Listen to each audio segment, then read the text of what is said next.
It's showtime. Feel better. What do you think? I'm loving it.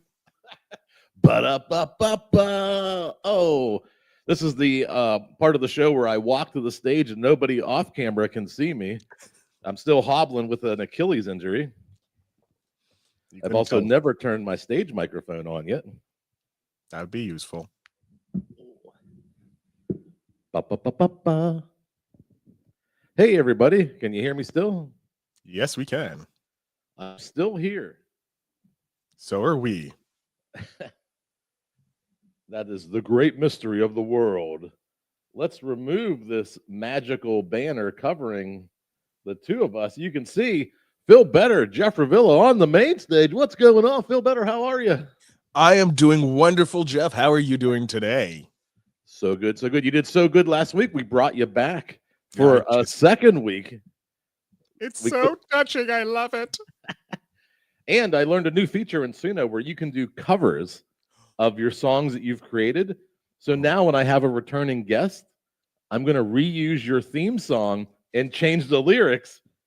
So you'll still get Poduty in the news.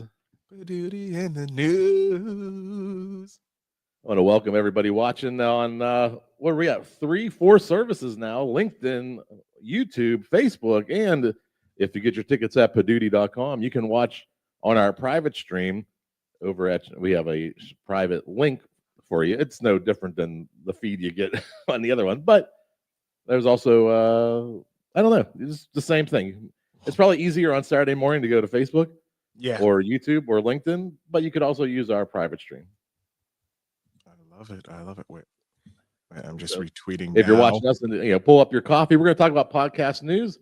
It's the only live podcast about live podcasting recorded live. It's a very meta show. Poduty in the news. I'm drinking some Harvest Moon Guatemala dark roast today, and I was in there, and a gentleman, older gentleman, ran in faster than me so he could get to the counter first. Orders his coffee. I order my coffee. They call, hey, a large black coffee. He grabs it and runs out the door. And he went before me, so I assumed it was his coffee. Turns out it was my coffee. He stole it. And so I had to get another one made. And his was some herbal tea with honey and lemon. I'm like, he's going to be shocked when he gets a dark Guatemala roast. He's going to be jittery all day. He's like, Martha, I'm going to go cut the grass again, Martha. That's my impression of an old person. It's spot on. Martha. Alrighty. Phil Better, the podcast mogul, joining us again. We'll do all the plugs this time during the show. I won't double dip on the plugs like I did last week. I do have the other Phil Better layout where Phil can, let's see, is it this one? We'll put Phil on the stage. Nope, it's not that one. Is it this one? Oh, nope. Oh, boy. You're good. We'll find it. I'll be somewhere. Yeah. Well, that was the fun one. Hold on. I think I know what I'm doing wrong here. Hold on. There's a lot of technical things that we're trying out. I got to put myself on this side and watch this. Here we go. Oh, whoa. I just flipped sides. Now we'll put Phil Better on the main stage. Oh, wait. No, that's the media. Dang it. Let's try this one. There he is. Phil Better joining me on the main stage. We've gone full screen. In Spaceballs, they call that going plaid. If you leave a comment, too, I'll be happy to put your comment up. This is our witty pre-show banter that we talk about. We've got Phil Better joining us. We'll start the show about 5-10 minutes after we get going. Love it. Love it. How was your weekend? Did you have this isn't really the podcast show. This is the witty banter portion. The witty banter before the music. My week was really good. Got some wins. Two of the podcasts that I help produce. Well, I do their audience growth for them.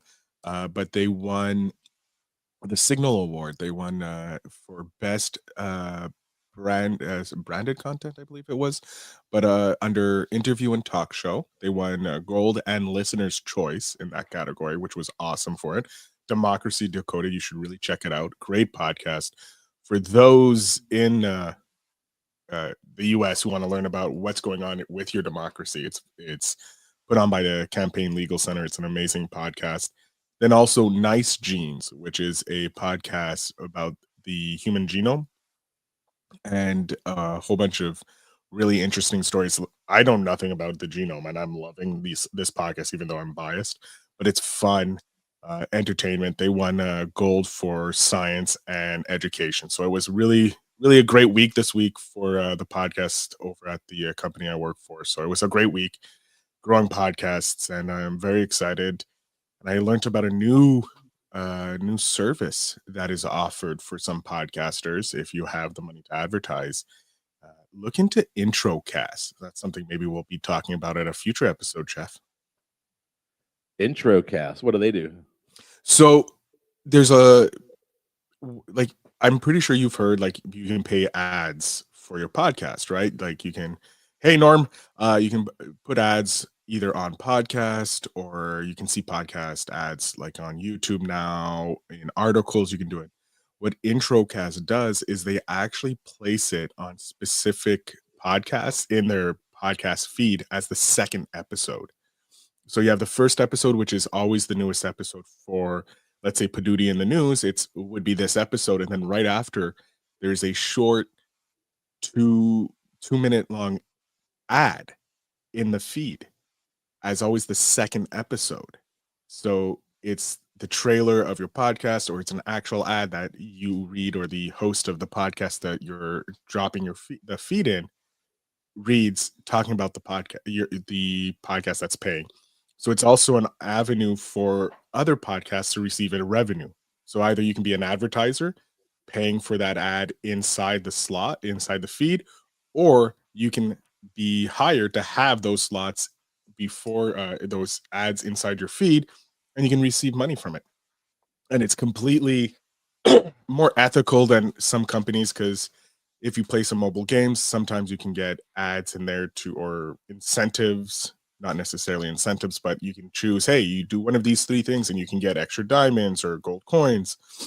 So there are those companies that do it. And I know a while ago there was some outrage in the podcast community about, I believe, one of the bigger production companies being outed that they're buying downloads by doing this method. So that is something that we try and avoid at the company that I work for. However, this one is more in line with the podcasting because it's on their feed. That's where we place it. That's where all the impressions come from. So it's something to look into. It is somewhat pricey in the $5,000 plus range.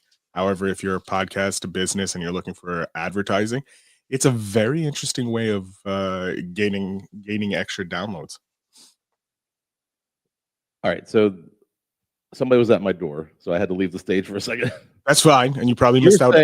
You're saying for $5,000, I can pay somebody to put a episode 2 between episode 1 and 2? So yeah, the idea is you have your podcast feed, and with specific podcasts that are part of the network, and it's not a regular podcast network, it's just an advertising network. So that you go to them and you're like, we want you to handle our advertising. They're like, okay, cool. Anything we get, we'll put in there. And so I, as a company, I would go to you and I'm like, I have the Poduty in the News. I want to be placed in, let's say, Pod News's feed. Like I want to put inside the Pod News feed. They would be like, okay, cool. Record a 2-minute ad spot. You give it to them. They go over. If Poduty in the News says yes, or Pod News, sorry, says yes, inside their feed in a second slot. So you have the first episode, the most recent episode, you're always in the second slot, is an ad. So if you're binging, you start at the top, you'll hit the ad, and then it'll go to the next episode. So it's an opportunity for new podcasts or relatively larger podcasts to hit a very segmented section of your audience. So if you know your podcast is listened to by others of this podcast by using Rephonic, let's say, because Rephonic shows you similar podcasts that are listened to by your audience, you have the opportunity to target that specific audience by putting in an ad on to the podcast. I don't know if I still get it, but I appreciate it. Hold on, because here's what I'm thinking. You're saying this is for more of a plug-in for a network than it is for an individual show. It can work. No, it can work for any podcast. Okay. Yeah. Introcast is a company that you would look at it as a marketing network. Okay. Okay. They have agreements with other podcasts, multiple of podcasts that say, hey, either you advertise with us or you get paid to have an ad inside your feed. So it's not in your regular episode, it's outside your feed. I'm looking, give me a second. I have to go into my work emails to find the document. So does it autoplay after you play any episode? Then it plays that? It's always the second episode. So I had episode 1 in April. Episode 2 would be between. No, it would be always the most recent, between the most recent episode. So regardless of how your feed goes, it goes because you can switch it, right? I can see oldest to newest or newest to oldest. All right. It covers between the newest and the second oldest. So here's, like, in my mind, podcast apps work by, I release a new episode, my aggregator app checks my RSS feed, sees there's a new episode, downloads the new episode, and then I listen to it, but I would never go backwards. So it can autoplay. I believe it usually autoplays afterwards, but I'm trying to find, he sent me an email on it. Give me a second. I'm horribly explaining it. I had a whole document explaining it properly, and I was like, I don't know anything. It just seems like a problem that doesn't need solved. Like, if I have a dynamic ad distribution like I do with Transistor, I could just do a pre-roll ad, schedule it, take it down at the end of the month. I could do a mid-roll, a post-roll. I don't know what we're solving here. Here, hold on. There we go. All right, I'm going to share my screen. Is that okay, Jeff? Yeah. Listen. This is not an advertisement for Introcast. No, not at all. It's just I want to share. So it's Introcast. Reach out to Poduty Podcast Theater, and you can slap the host. Yeah. So I can't share. You have to allow it. I know. Hold on. The ad is, so can you just get rid of the hold on there? Yeah. Okay. So this is an example. To answer Norm's question, it's by week. You pay, I believe it's by week. No, it's 8 weeks. The ad stays there for 8 weeks. You can buy an 8-week spread. So if you look here, the newest episode is this Generation Gap. Right underneath it, this is an ad introducing Curiosity Weekly. This is an ad for the Discovery Channel inside this person's feed. So you would come over to them like, oh, the Selected Shorts has a new episode. Oh, what's this? What's this introducing Curiosity Weekly? There's an attempt or a potential that someone's going to click on it and listen to it. And so this is what the feed would look like. So Curiosity Weekly paid to have their podcast ad right here inside the Selected Shorts feed. And this is what it would look like. And it would always be in the second slot. So if it's on Apple, or I believe they do both Apple and Spotify. Currently, I only know about the Apple. They only showed me the Apple, but it's there in the feed. And if you think about it, it's a much cleaner integration because one, it's not a pre-roll or post-roll. So it says you get the impression when it's a pre or post and someone can just skip it. This is actually, you can see the plays done on it. So you're paying for the actual plays, the actual acquisitions, because they can track it over to the when they go over to your podcast. Because they have the prefix. So if someone clicks on it and then goes over to your podcast to listen to other episodes, they can actually track that as well. I don't like it. Why don't you like it? It's a different form. Yeah. It's if you think about it, it's a different way of advertising, because with pre and post, you may not be buying on a specific podcast. You may be buying on a run, or you're dynamically inserting it. You're just buying and they're placing it anywhere with paid ads. With this, you know that it's going to be on this podcast specifically because I selected this podcast, and it's going to be in their feed for 8 weeks. Every new episode, it's always going to be placed in the second. So when they come up with a new episode, Generation Gap will jump below the introducing Curiosity Weekly. So Does it only show on the page, or will always show unread or like unlistened to? Do you if know? Is it if I haven't listened to it in my feed, it's going to show that it's been unlistened to. However, if I've already listened to it, can a company place an ad on my podcast feed without my permission? So no, they can't. So Norm well? just asked, sorry, can a company place? So something like this that I'm showing you right now, no, this cannot be done without your permission. You have to sign up and you have to be selected. Your podcast has to be selected as one of the ones that will have the feed.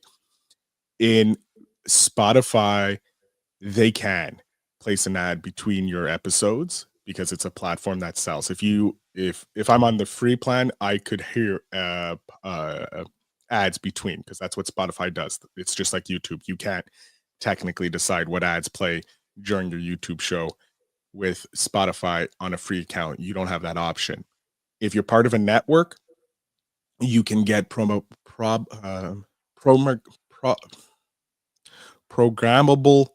ads that are either played before, middle, or end. For my podcast, Invest in Yourself, the Digital Entrepreneur Podcast, I'm part of the LA Tribune's podcast network. They handle all the ads. So if you listen into one of my podcasts, you will hear pre and post roll ads in it.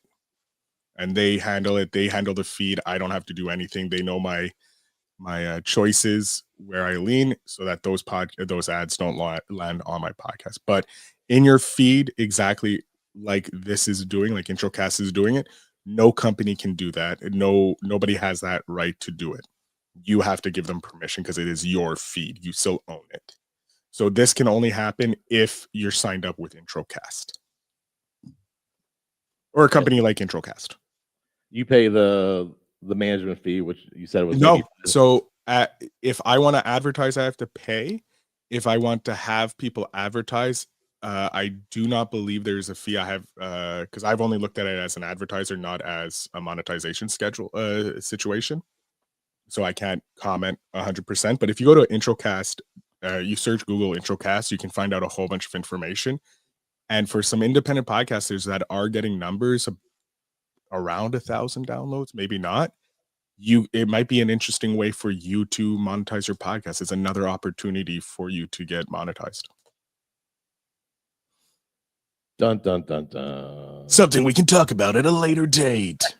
Well, yeah, I mean, so Jeff, you said you're not a fan of this. I'm just going to remove my screen because we don't need it anymore. I'm building an asset, and then I don't know. I don't want to give up that much control what's in my feed. As a podcast you get to select. fan, it seems, I don't know. I'm not. If I start getting 2 notifications for every show, or I listen. No. You don't get additional notifications. Well, if I start listening to shows and I always have an unread and I can't get the inbox 0, that's going to bother me. So you just want to have. What you do is just hit play and then move it all the way to the end. From what I know, it doesn't show an additional unread. You know what I didn't have to do before Introcast? Hit play or mark as read on ads. That's well, I don't think it shows up as an unread in your feed. Yeah. I don't know. Anyway, I think I'm looking at it as one from a marketing point of view. It's exactly like a radio ad when I'm listening to radio, or it's Facebook ad between videos. It's just something like that. Like, you don't have to listen to it. It's there if you're interested, because you're like, hey, I like science and I like this. If we're using Curiosity Weekly, that sounds like something I'm going to listen to. I'm going to listen to it. If I don't give a flying hoot and holler about Curiosity Weekly, I'm not going to listen to it. And it probably does not add an unread in your feed. But that's a good question, and I will follow up so that I can give you some updates next week. Like YouTube, you could turn off monetization on your videos, whether or not you were in their ads program. Yeah. Then they're like, hey, we're just going to run ads on every video, whether you're monetized or not. So how long until iTunes and Spotify see this as an ad revenue generator, and it's now you just have ads throughout your feed? Spotify already does it. Spotify already puts ads between episodes. you've heard my opinions on Spotify. Well, yes, I'm just Hey, I also other Amazon Music does it, YouTube Music does it, all the other platforms. The only one technically that doesn't do it is Apple, because Apple isn't looking to be an advertising platform yet. my I've never said podcasting has gotten better with ads. Well, But I mean, ads pay. Like, how am I supposed to make Jeff? I'm gonna jump on you here. We're gonna have a you're fine. discussion. It's a good discussion. It is, because we're looking at monetization. So I'm looking at it as from both the independent podcaster's point of view. I can make money with ads. That's how this industry has been created, right? That's the primary thing. We've all been sold the more downloads you get, the better you can get for ads. Now we're having other platforms that are automatically taking care of that for you. You sign up with them and they can help you either with monetizing or growing. So I'm looking at it as an advertiser because I deal with growing podcasts for businesses and their brands. This is a great opportunity for me because it's, again, I'm not taking people outside the app. It's already inside the app. They don't have to do extra work. They just have to click a link and they stay within the app. For an advertiser, this is amazing. Also for an independent podcaster or a podcast that doesn't have a production company behind it or a big brand behind it, and they are getting those numbers, this is an opportunity for you to get monetized without being invasive, because I don't have to read a pre-roll. I don't have to put a post-roll. I don't have a mid-roll. It's in my feed. So only those who are interested in listening will click on it. Other than that, no one else is listening to it. So more people will listen to it. I will get paid by the advertiser, and I'm helping growing the ecosystem because there's a chance that these people will listen to this podcast and become a fan, which means they're going to tell other people. And there's an opportunity for those people to fall back onto my podcast. And my counterpoint, and look, when there's technology and you can do things, great. But should we always do the things we can do with the technology? And my counterpoint is, how many wolves do we have to let into the hen house before we have no chickens left? And this is just, to me, as an independent podcaster, I see this as another service that's getting in the way, that's siphoning off a percentage, that's charging people to like. I'm obviously giving up something. I'm giving up some of my attention, some of my eyeballs. So I'm sacrificing maybe some of the user experience because I'm pushing these ads. And in exchange, this company's making money selling these ads on my feed. But they're paying you for it. They're taking a cut of what they're not giving me 100%. No company, unless you negotiate the deal yourself, no company is going to give you 100%. And well, exactly. So we don't need the companies. Jeff, how many connections do you have as an independent podcaster with businesses that are willing to market for you? Oh, I don't have any. Nobody. But here's the thing. With Introcast, you have that ability. You don't have to go out and find people who are willing to put ads on your podcast. They're doing it for you. So as the service that they're providing you with the ability to monetize your podcast, they receive a small kickback. Yeah, I know. It's old Jeffers, 2007 Jeff talking here, where, it was, podcasting to me is still the Wild West. Unfortunately, Jeff, it's 20 years. I still have this powerful RSS feed that I own and I control, and you still control it. Slowly, it gets eaten away by these Spotify walled gardens and their ad network, Introcast and their ad network, and if iTunes is now allowing ads in the feed through Introcast, all these little things are starting to build up walls around the potential that I have with you still have that potential. There's nothing stopping you from that potential. You still own your RSS feed. You don't have to put Introcast. If you have people listen to it on Spotify and they have a free account, they have to deal with ads. If they have a premium account, they don't deal with ads. So I'm not losing. You're still not in a walled garden. Yeah. You still own your feed. Again, you're using a service of someone else, and there's a cost to it. Yeah. The Introcast is something you have to say, I want. It's not going to always be there. Yeah. If I don't approve of the ad, it won't show up. Like, let's say I have the Phil Better show. It's a political news talk, and then someone from Charlie from the far right or a political organization that I don't, the extreme left, comes and they want to place an ad on my podcast, I can say no. I still have that control. It won't show up in my feed if I'm in agreement. If I hire Introcast to place those ads in my feed, I still get a choice to say yay or nay to it. So I still have that power. I'm not losing out anything. I still have even more creative power because now it's not interrupting the episode. It's not an ad during my episode. It's an additional task that the audience has to take. So I'm not losing anything on me. It's just like, hey, I'm trying to make money because podcasting is expensive. Everybody should be trying to make money from their hobby if they want to. If you don't want any ads or anything, fine. You don't have to be part of it. Again, you have to join. So you have to understand, if I'm joining this, they're giving me money. What am I losing? I'm losing a bit of, people see an ad on my feed.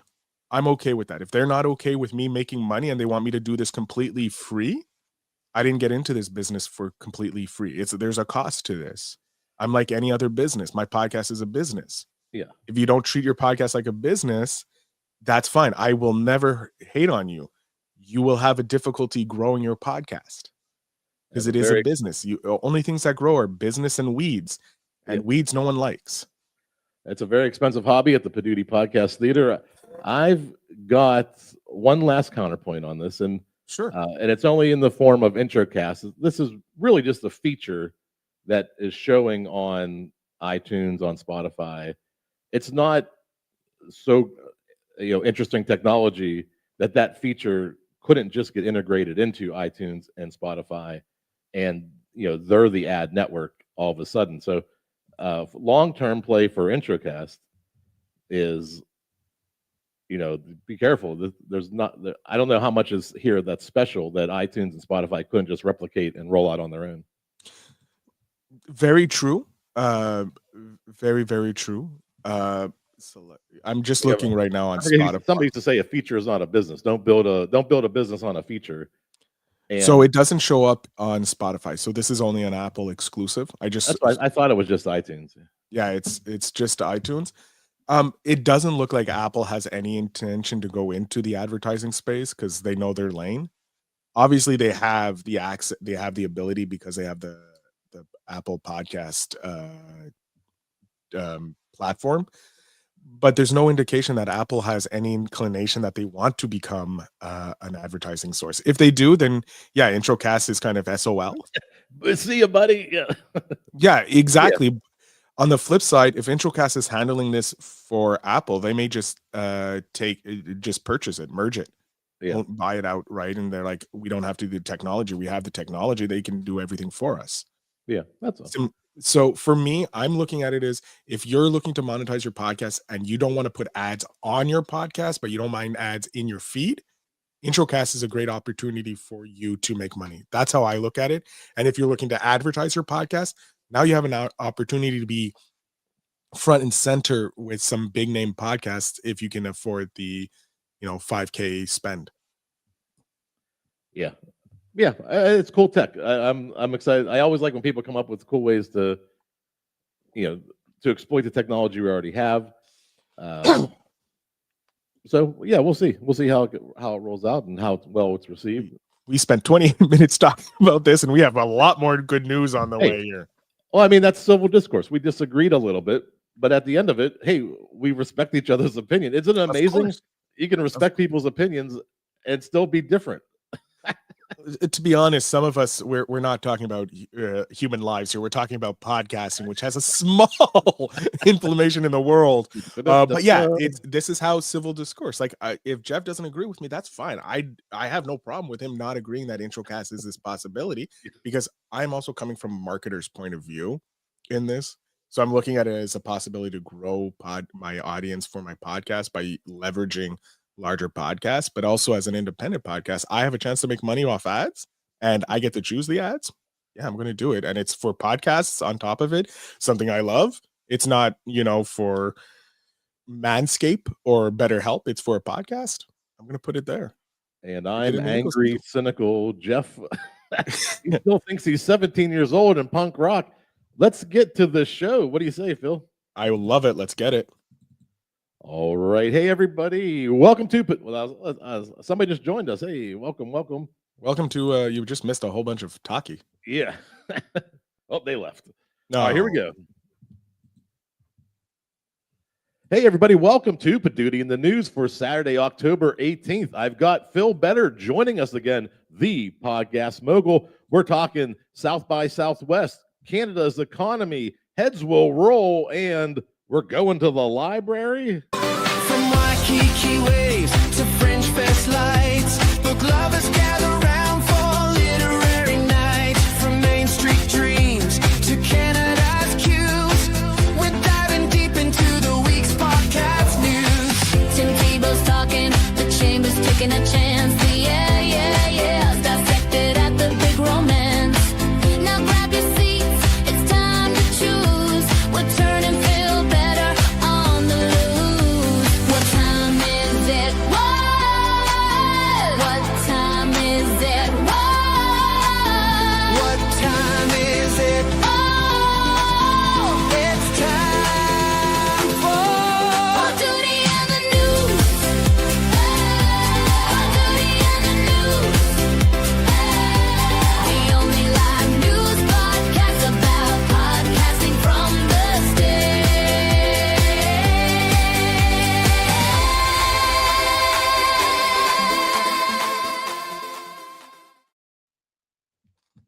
stage. The only live news podcast about podcasting from the stage. Welcome back 2 weeks in a row, Phil Better, the podcast mogul. Hello, and welcome to Poduty in the News with Phil Better and Jeff. Jeff, how are you doing?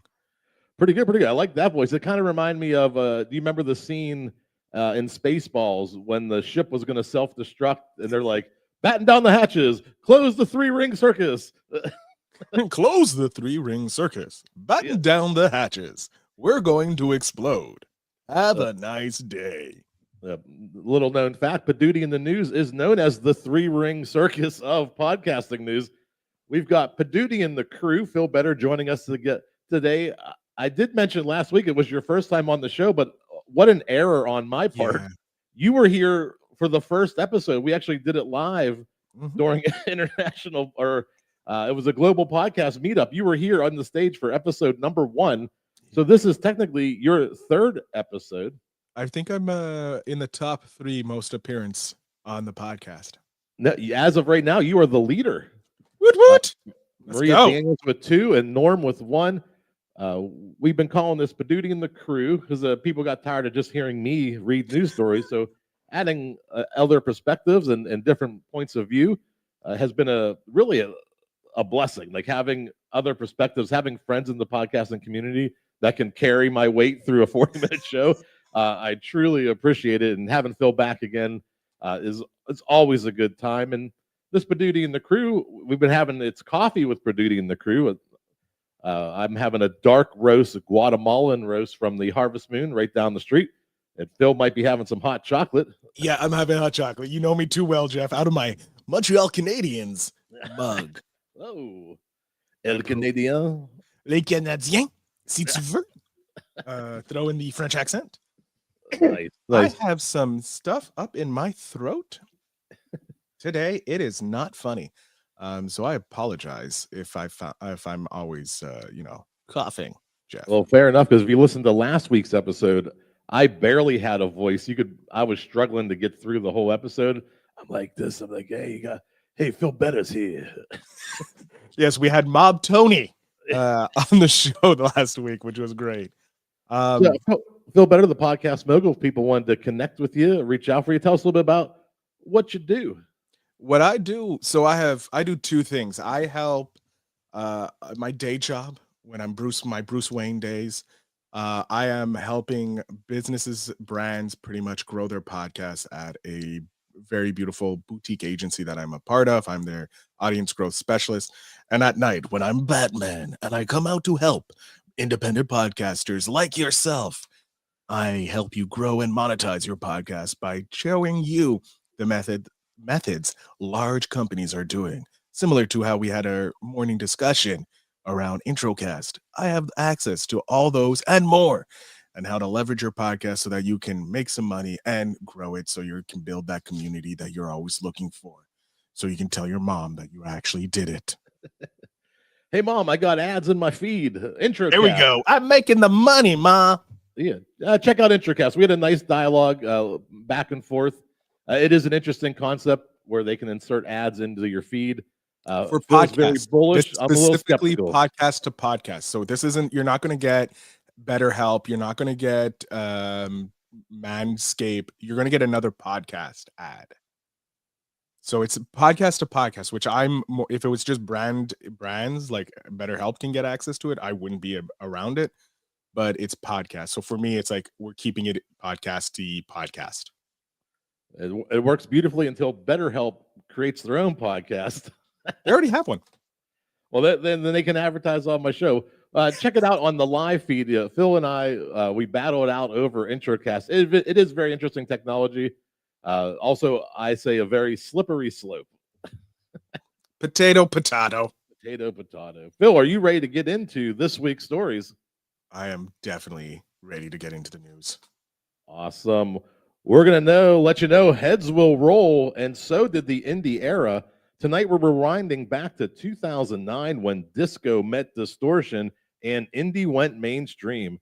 A live podcast recording in Dublin revisited the Yeah Yeah Yeah's electrifying album, It's Blitz, the record that traded guitars for synths and garage grit for glitter. Host Andrea Cleary's listening party was recorded live before a sold-out crowd of 40 at the Big Romance, where fans danced, debated, and agreed that this was more than an album. It was a cultural turning point.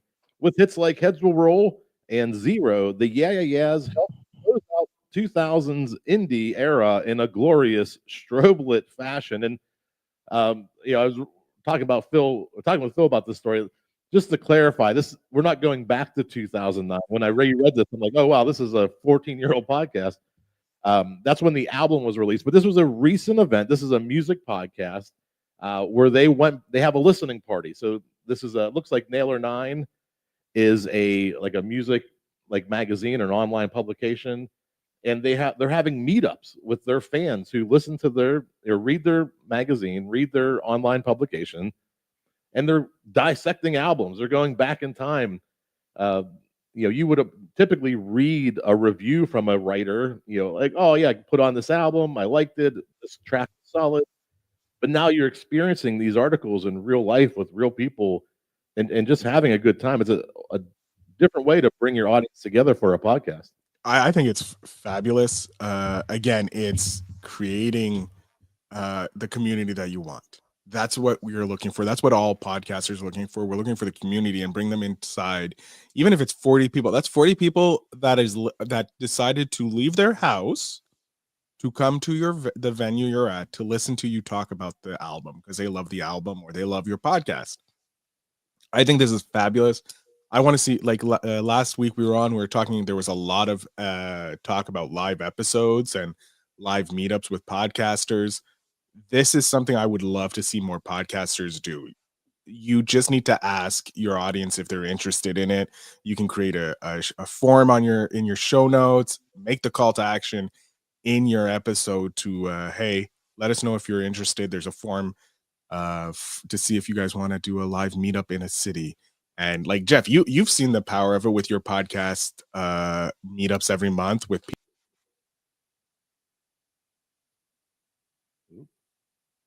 Removed from the stream. I don't know if you can still hear me. Whoopsie, sorry about that, Phil. Could you still hear me, or I just didn't say a word? No, you got booted. I'm sorry, that was my fault. It's all right. Yeah. I was saying, I would love to see more podcasters doing this by creating forums and seeing if their audience would be interested in. If you're music, this is great for a listening party. If you're a movie, get together to watch a movie. And you can do a live podcast afterwards.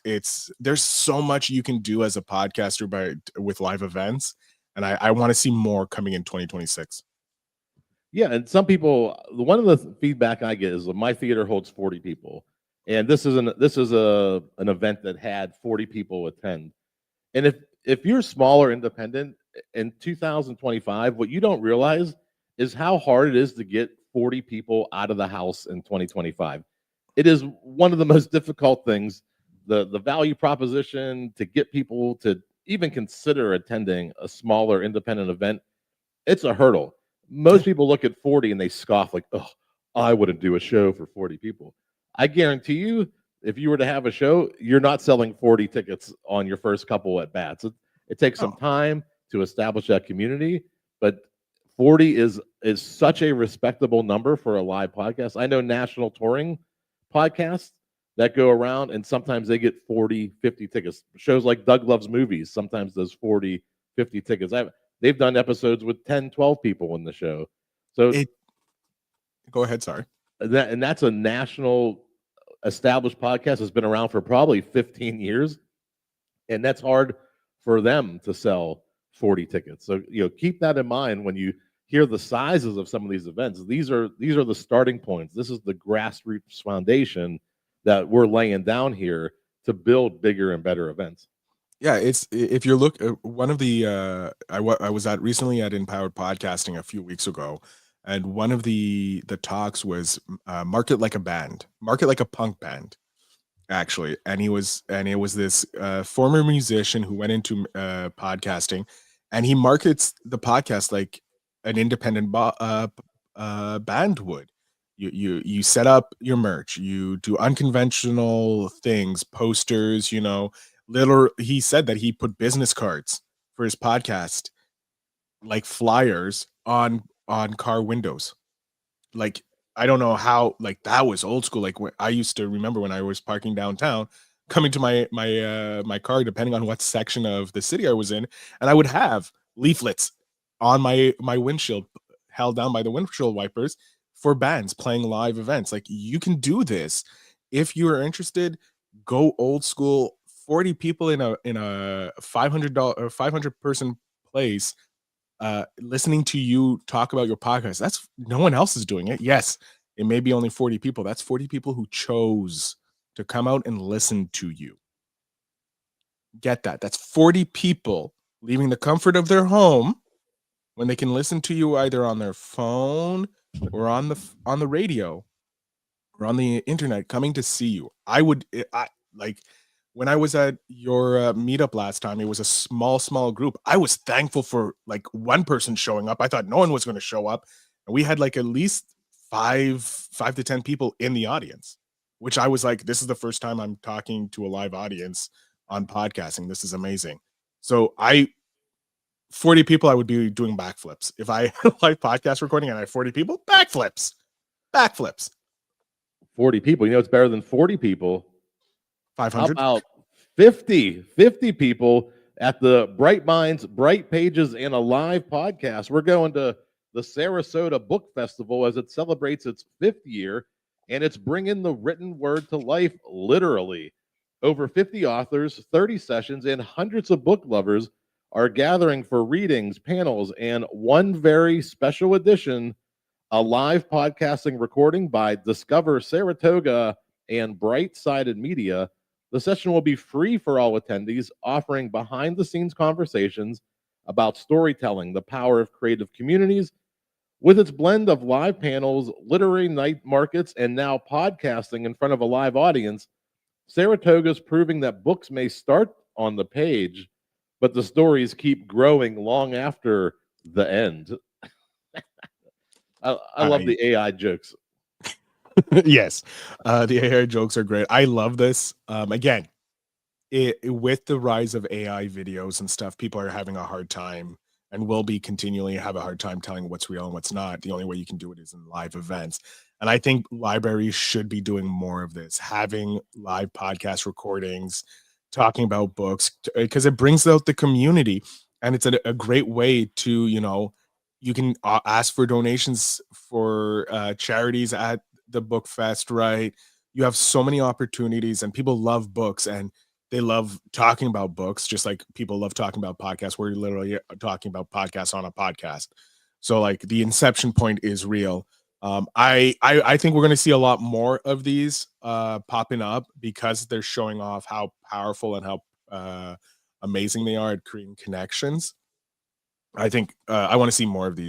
more book festivals, more music festivals, having a podcast adjacent or even a YouTube adjacent uh, aspect to it, because you now can have your news, if you want the news showing up, by putting it on YouTube, by putting it on podcasts. You can get the radio, leveraging today's technology to create the past in a new and better way.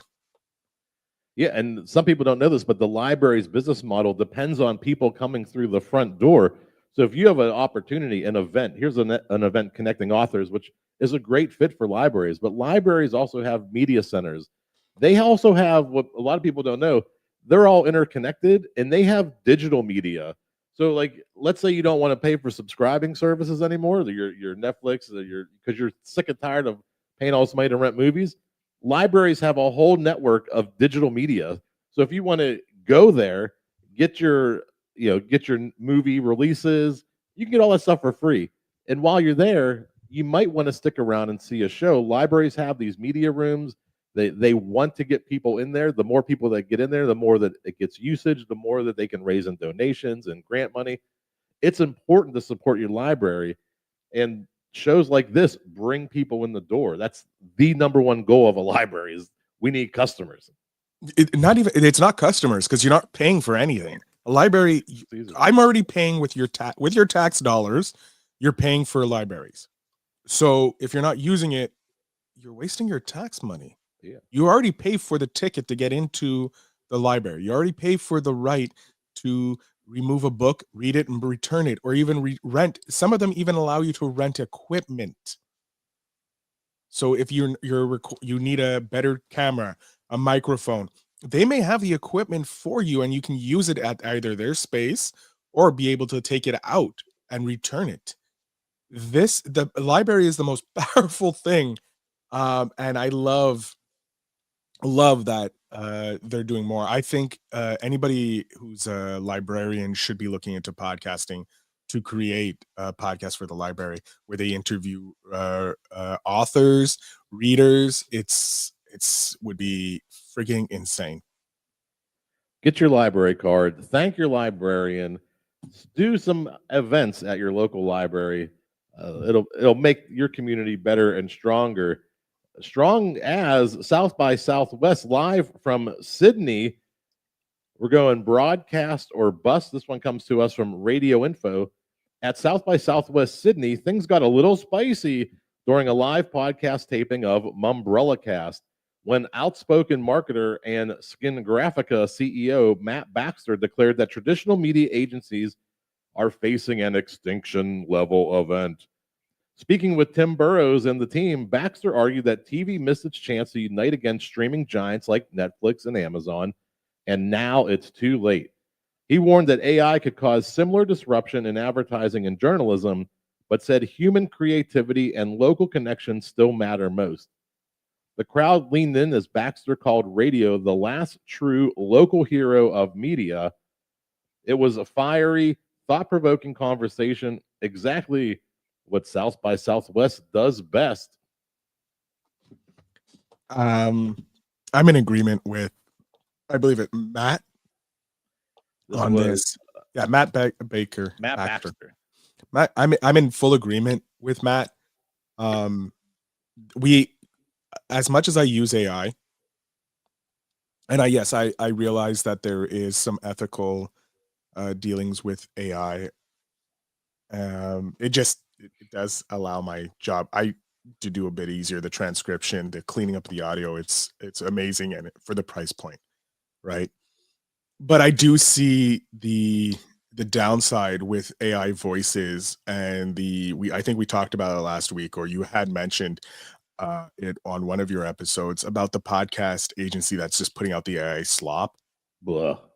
And for me, that's the fear, because right now AI is at the worst it's ever going to be. Specifically, the audio for voice for us as podcasters, we're voice.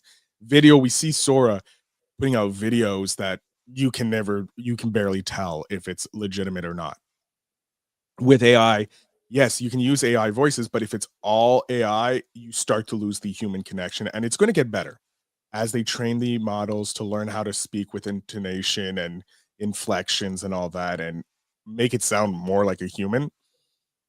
if we as a podcast community or as a radio community, because radio has more power than podcasting at this point because it's a legacy media, if they don't come together and put restrictions on what AI can do, we can be crushed with just exactly like just like the streaming giants crushed television, because businesses are going to look for what's cheap, and paying a computer to spit out a podcast that's 30 minutes long and it only costs them $2 versus having to hire a whole team to handle that, which was going to cost them $200,000, let's say. Businesses are going to look for the cheap way, and it's going to be with technology. So radio and us independent podcasters really need to put our foot down. If not, we're going to be treated like the dinosaurs and kicked out, and AI is going to take away everything. But that's why I'm saying get in person. In person, you have that ability to know that it's actually John or Jeff and Phil speaking. It's not this AI slot that's going out because it's in person. I know, I saw them. They're not a robot yet. The barrier to entry for creating AI content is low, and it's getting lower every day. And like Phil, I use AI to help me with research. I go through 1,000 articles a week, just trying to find the 6 best ones, and I get summaries and as things I would use as a staff, like a support staff. And I'm getting more bullish on I need to disclose that better, because the show is all the words I speak, the words Phil speak. It is us, and we are using AI in assistance. But I have a little different perspective now. The more that I see how low the barrier is to AI, and I start thinking about what are other things that computers have done for us that became so easy that we just tune it out. And I started thinking about email and mailing. 20 years ago, I would carry a book of stamps in my pocket because I may have to mail a letter at any time. I haven't bought a book of stamps in 10 years, probably. If I do, I go into the post office and I buy one stamp. Yeah. Because computers have created email. And at first, email was a nice, easy way to get back and forth with people, one-on-one. And then marketers got involved, and we got email campaigns. And now you look at my email box, I have 100,000 unread emails in my Gmail account. The amount of unsubscribe I do each week is insane. So that's a service that became so low for the barrier to entry that as humans, we just like, meh, I'm going to tune it out. I had another example, but I think we're going to see the same type of pattern happen. And AI is not only people I think are going to tune out the majority of this, but I think AI might be the thing that does in social media. Because if you watch a video now and you get to the end and you're not sure if it's AI or not, what's your initial reaction when you find out that was AI? You're kind of angry, right? You get like fudge, like that. You're not excited that was an AI video, and as they become better, you're going to lose that trust in that feed and that algorithm that's just pushing this mindless content at you. And I think if people can break the addiction of their cell phone and social media, that they're going to pull away because they're not going to know what they trust. We're already kind of seeing it with Gen Alpha. A distancing on social media, and a distrust because they're not sure what's real in that. So you're seeing that. I think just like how Facebook kind of went into the boomer mode, with more boomers using it and less younger people using it because of the less restrictions on certain news and certain content being pushed. They're seeing and we're seeing the studies now on how dangerous social media is. Like, it's programmed to keep you on it, right? It's not supposed to show you happy-go-lucky things. It's supposed to show you the stuff that will keep you flipping through doom scrolling. And that's why it's called doom scrolling, because you're scrolling through nothing but doom. So that's why I mess with my algorithm. I always look for, there's a specific person I look for. He's called Beard Daddy. Not Beard Daddy, Bearded Cards. He's a Pokemon dude who sells cards. and he has all these wonderful things with kids, and I just like every single one. So it cleans up my algorithm every once in a while. Um, if I'm doom scrolling too much on some of the crazy stuff, but yeah, I'm seeing that if we don't regulate AI, it's people are going to get off of social media. Look, Facebook and Google are trying to get you off your phone by using Google Glasses with Ray-Bans, and it has everything inside your phone. And I saw a TikTok where someone tried it and they were like disconnected from the world completely and making you even more individualized. So I'm thinking, looking at that, that's their goals. Yeah, I'm going to build a community where you can connect with people so that you can stay connected to the rest of the world so that you know what's going on. But yeah, AI, probably not for the betterment of humanity. Yeah, I heard there's a great Casey Neistat came out with a video maybe 2 weeks ago now about Sora, and one of the questions he proposes is, whenever this barrier gets so low, let's say he wanted to see John Wick on the moon, and you just go to Netflix, you type John Wick on the moon, and you get a story delivered to you, a 2-hour movie delivered to you that's created in that time. I don't think that's impossible 5 years, 6 years from now. But what's the value of that? Like, if you can just pull up anything you want, movies become chocolate bars, or they become just like junk food, like we have in America. We have all these things that are just disposable, and I think that's what entertainment becomes when you're just asking for what you want to see and you get it. Is there any value in that? And that's why I think theaters, actual theater, like actor, like stage production, you're going to see a resurgent in that. If we come to a place where major streaming companies, I can literally go, I have this idea for a movie. I want John Wick on the moon. I want these actors, this, that, and then some, and some points. Like, I can give it an actual idea and it can create the movie for me, 2 hours, and it's nearly realistic looking, right? Cool. Because sometimes, there are some actors that are problematic or have been canceled or held accountable for their despicable actions, and you want to watch a movie, but you don't want to support that actor, right? Because they may get residuals or whatever. So you're like, hey, redo this movie, remove this actor, but replace them with this actor. That's a possibility. Yeah, that's going to be cool. But if I want actual entertainment to see people, I can see theater having a great rise, especially if they're lowering the prices. The ticket prices are reasonable. Obviously, it won't be able to compete with streaming, because streaming is going to be like $20 a month, whereas theater tickets are probably going to be $20 a seat.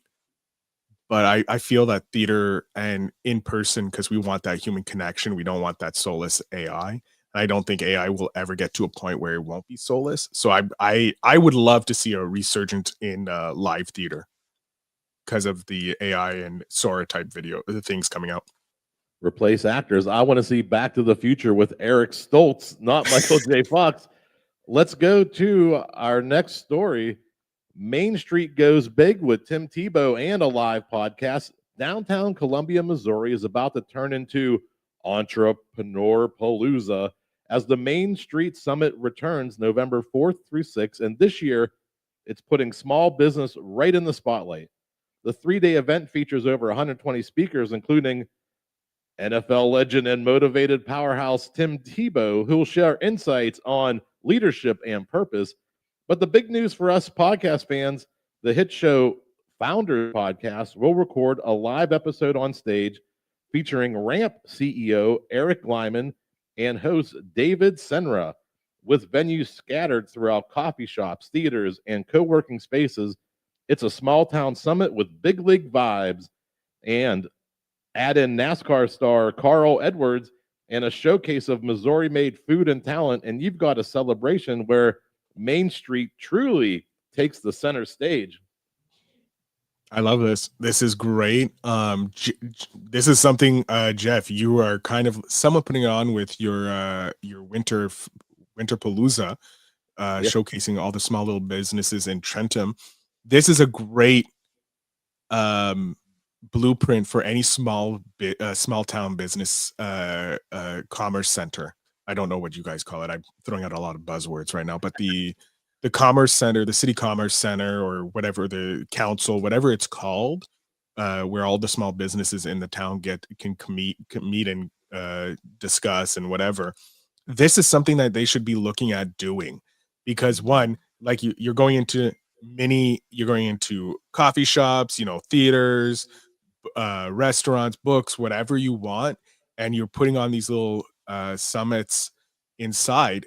You're drawing people into a local business. There's an opportunity for them to purchase stuff, to be a part of, like, increase the value of the restaurant or the coffee shop. And you're also, having like Tim Tebow. I'm pretty sure Tim Tebow and Carl Edwards won't be in the coffee shops, but more likely in the theaters that they're putting on, or the co-working spaces. But this is a great opportunity, again, to highlight how important small businesses are to the community.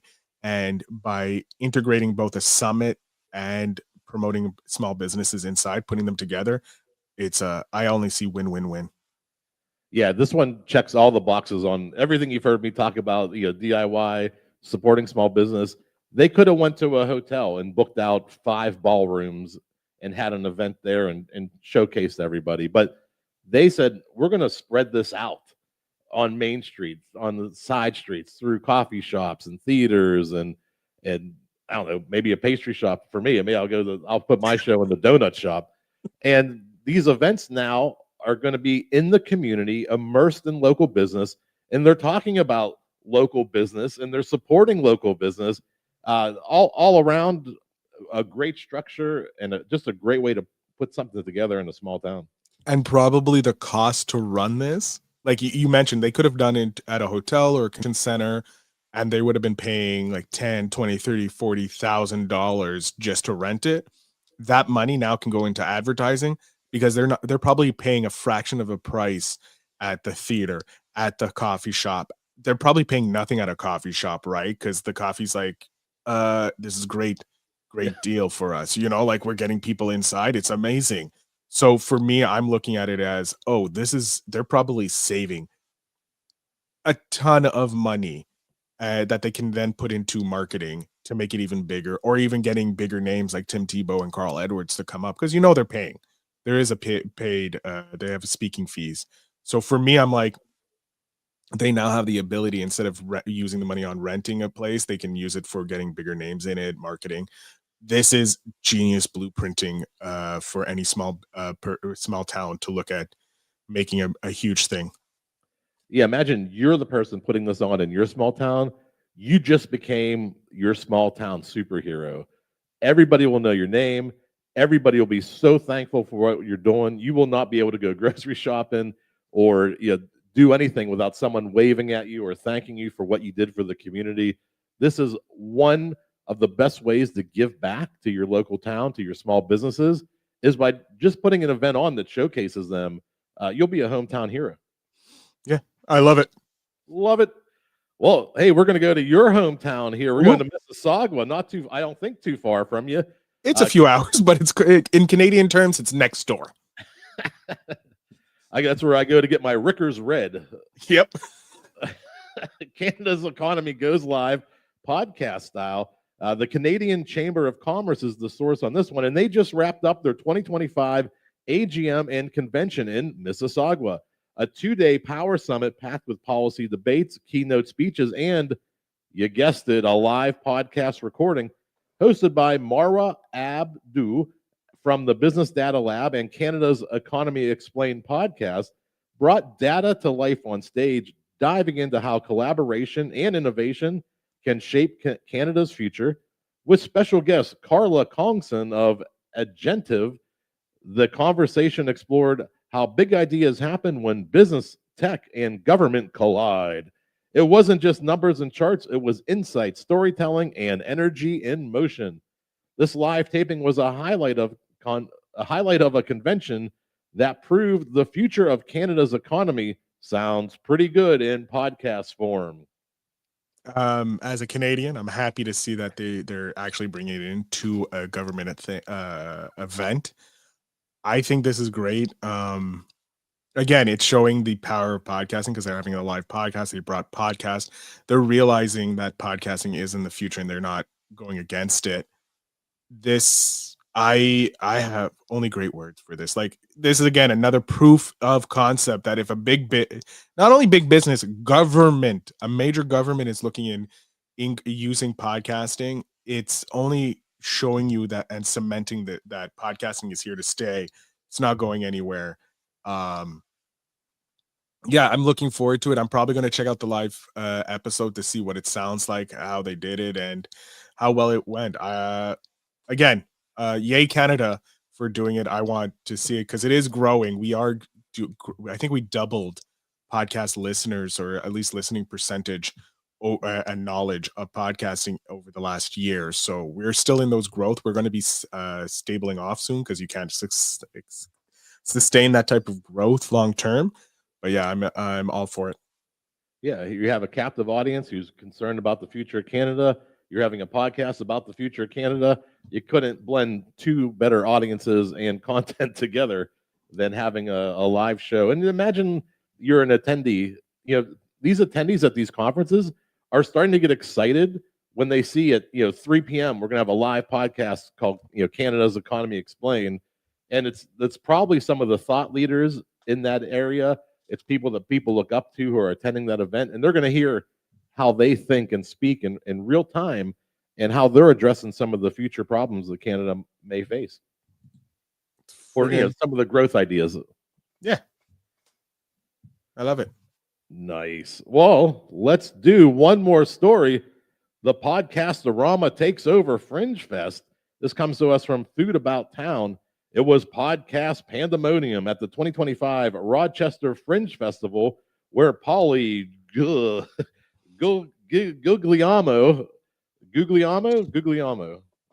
You did it better than me. The Polly Guglielmo Show hosted a Podcast-orama live in front of a buzzing audience. The hour-long mashup brought together the Luchador Podcast Network's best voices, including Matt Austin and Chris Lindstrom, Emily Hennessy Lynch from It's a Lot, and Mike Huntone from Punches and Popcorn. The crew dove into hilarious rankings, debates, and behind-the-scenes stories that had the crowd laughing from start to finish. From martial art movies, madness, to foodie fun, this live recording showed exactly why Rochester podcast scene is thriving, full of creativity, community, and a whole lot of personality. Now, these are the types of events I go crazy for. There's no rules when you get into an event like this. There's a live event happening. You bring in a food podcast, or they're talking chaos, and it's just, you can have one of the best nights of your life when these couple things come together like this. I love it. You're bringing food, which, let's be honest, who doesn't love food? You're bringing community together, people having fun together, and you're bringing podcasting together, all together. Listen, again, it's proving that live events are important for podcasters. We're moving towards that. More and more people are going to be part of that live. Everybody wants to be part of a live audience. You see it with Kimball, you see it with all the late night talk shows, and even shows that allow a live audience. Back when we were growing up, MTV had those like IRL and stuff like that with a live audience. Live audiences are where it's at. So the more you do things like this, proving podcasting is so important to these events, the more you're going to see. So if you're a podcaster that has a niche that you think will work with an upcoming event, community event, or a Food About Town, or something like that your city puts on, reach out and see if there's a possibility that you can collaborate with them. I know Just for Laughs, a huge thing in Montreal every year. They do have, because Netflix has their comedic shows that they put on, they do film some live episodes with podcasters in the audience, or and live podcasts as well during the Just for Laughs. So it's coming. You just need to reach out and do the legwork. No one's going to come ask you to bring your podcast on to their show. You need to go out and reach out and talk to them. And I think this is another example where you can do it. Yeah, and if you haven't done it, get those reps in. It's okay to say, hey, I love what you're doing. I want to be a part of it somehow. Maybe you're a volunteer this year, but next year you get your show on, or maybe there's events in between that you can work together with those hosts of those events, there is opportunity for your podcast to be a part of the community, to be a part of local events, especially events in your niche. But you got to take the first step. You got to do the legwork. You got to start getting that in motion, and you will see the benefits of going live when you're podcasting. It's a whole different game, and it's 10 times more rewarding. Oh yeah, it's 100 times more rewarding going live because you get to actually connect and talk with your audience. You have the ability to, they're able to say, "Hey, I love this episode," and you actually can get feedback from live humans afterwards.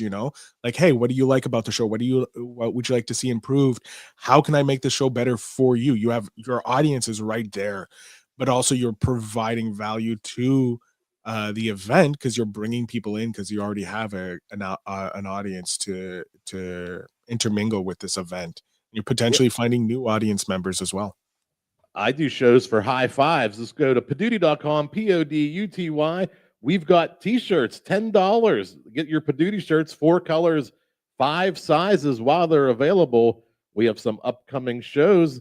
We got the Pittsburgh podcast meetup November 1st. We are now live streaming the Q&A portion. So how does this work? If you're in Pittsburgh, go to Poduty.com, get your in-theater ticket, totally free. I'm buying sandwiches, sodas. We got snacks. We're going to hang out from 6 to 7, network with other podcasters in the Pittsburgh area. We're going to exchange business cards, contact information.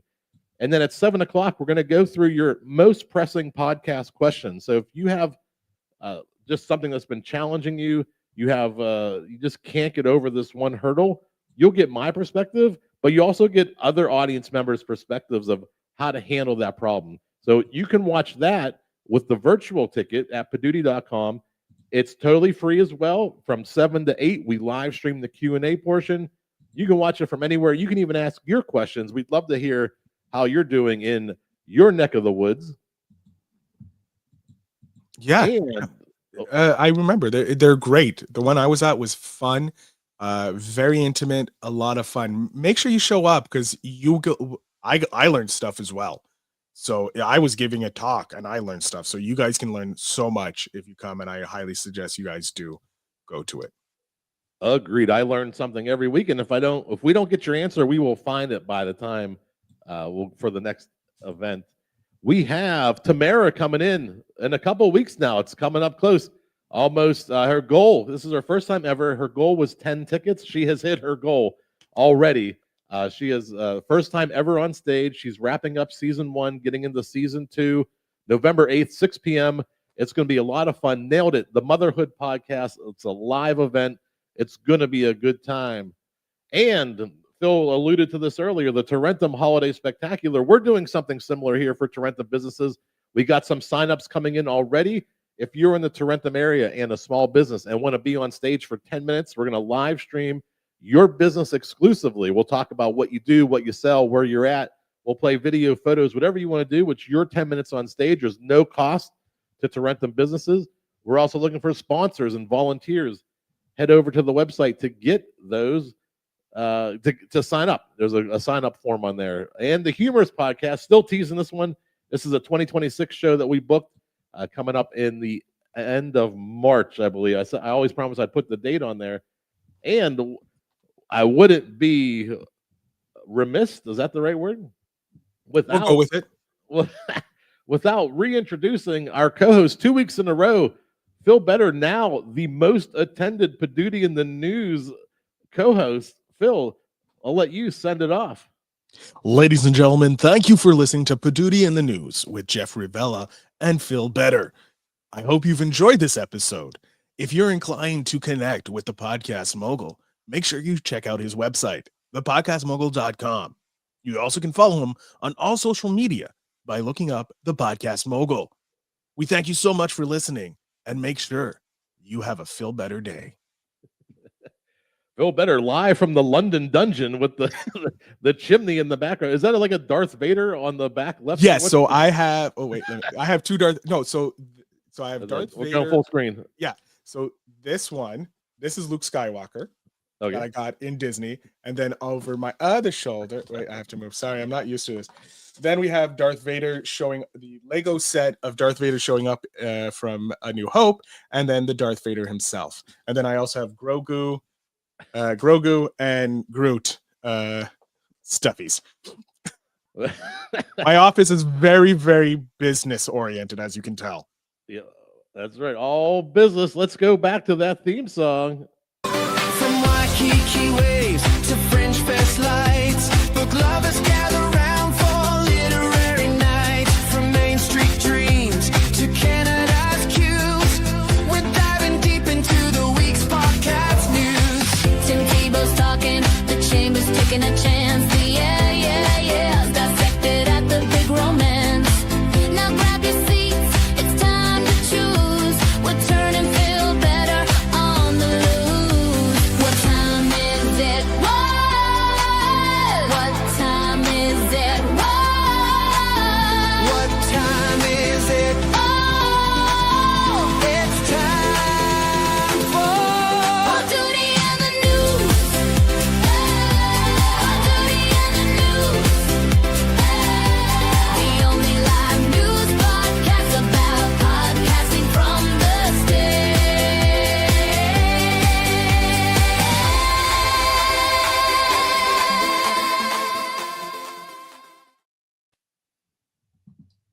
One of my Duty and favorite the parts of that news. song was not written by AI. I had to rewrite it to work in Feel Better. And the line that I added was, "We're turning Feel Better on the loose." We're turning Phil Better on the loose. It was like pull up a seat, no time to choose. And I was like, doesn't rhyme with podcast mogul. So I was like, oh, we'll turn Phil Better on the lose. They can't all like be the winners. goose. The goose is loose, drinking juice.